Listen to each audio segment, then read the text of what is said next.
दोस्तों, खुले आसमान के नीचे सितारों को देखना शायद हम सबको अच्छा लगता है। आसमान पर दिखने वाले ये रोशन सितारे इंतहाई खूबसूरत लगते हैं।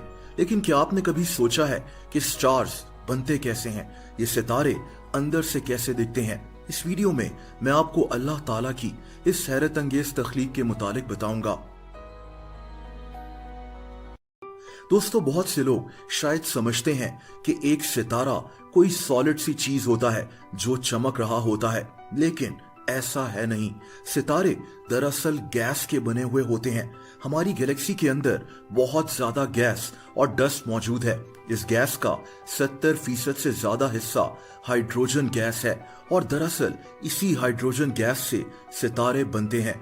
अगर हमारी गैलेक्सी एक सड़क है तो सितारे इस सड़क पर बने घर हैं और इन घरों के आसपास हर जगह गैस और डस्ट फैली हुई है।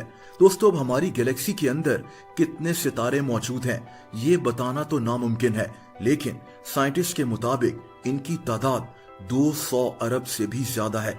क्या आप जानते हैं कि सूरज भी दरअसल एक स्टार ही है? मैं आपको अपनी एक वीडियो में सूरज के मुतालिक डिटेल से बता चुका हूं, लेकिन अब टॉपिक पर वापस आते हैं और बात करते हैं कि सितारे बनते कैसे हैं। दोस्तों, जैसा कि मैंने आपको बताया कि हमारी गैलेक्सी में गैस और डस्ट फैली हुई है जिसमें ज्यादातर हाइड्रोजन गैस है।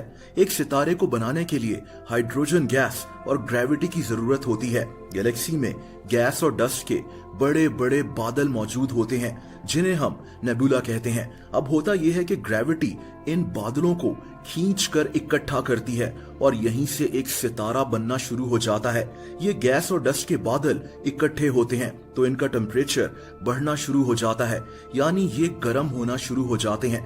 दोस्तों, ये बादल इकट्ठे होकर थिक भी हो जाते हैं और ऐसा लगता है जैसे गैस और डस्ट की कोई डिस्क घूम रही हो। अब इस गैस के दरमियान में एक गैस की बॉल बनना शुरू हो जाती है और इर्द गिर्द के प्रेशर से ये गैस की बॉल फटकर इन बादलों से बाहर निकल आती है। ग्रेविटी इस बादल के इर्द गिर्द प्रेशर बढ़ाती रहती है। गैस और डस्ट के पार्टिकल्स एक दूसरे से टकरा रहे होते हैं और हीट बढ़ना शुरू हो जाती है। इतनी हीट कि यहाँ का टेम्परेचर 1.5 करोड़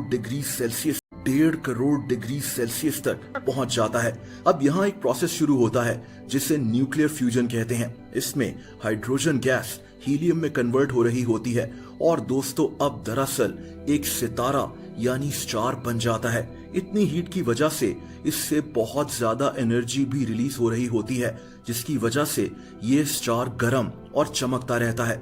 इस जैसे अरबों सितारे हमारी गैलेक्सी में मौजूद हैं जिन्हें हम जमीन से देखते हैं। दोस्तों, कुछ सितारे दूसरे सितारों से ज्यादा चमकते हैं। डिपेंड करता है कि इनसे कितनी एनर्जी रिलीज हो रही होती है। एक और इंटरेस्टिंग बात यह है कि सितारों के मुख्तलिफ रंग होते हैं। जैसे जो सितारा ज्यादा गर्म होता है उसका रंग सफेद और नीला होता है और थोड़े कूलर स्टार्स लाल और ऑरेंज रंग के होते हैं। दोस्तों, यहाँ एक सवाल ये भी है कि सितारे हमारी जमीन से कितना दूर हैं? आप ये बात जानकर हैरान रह जाएंगे। हमारी जमीन से सबसे करीबी सितारे को प्रॉक्सिमा कहते हैं और ये सितारा भी जमीन से 40 खरब किलोमीटर दूर है। यानी अगर हम जमीन से इस सितारे की तरफ पैदल चलें तो हमें इस तक पहुंचने में 95 करोड़ साल लग जाएंगे। और आप अल्लाह ताला की अजीम कुदरत देखें कि हम जमीन से इन सितारों को ऐसे देख रहे होते हैं जैसे ये हमारे करीब ही मौजूद हों। दोस्तों, अब सितारे तो दिन को भी मौजूद होते हैं, लेकिन दिन को सूरज की रोशनी आसमान को इतना रोशन कर देती है कि सितारों को देखना मुश्किल हो जाता है, लेकिन रात को हम इन रोशन सितारों को देख सकते हैं।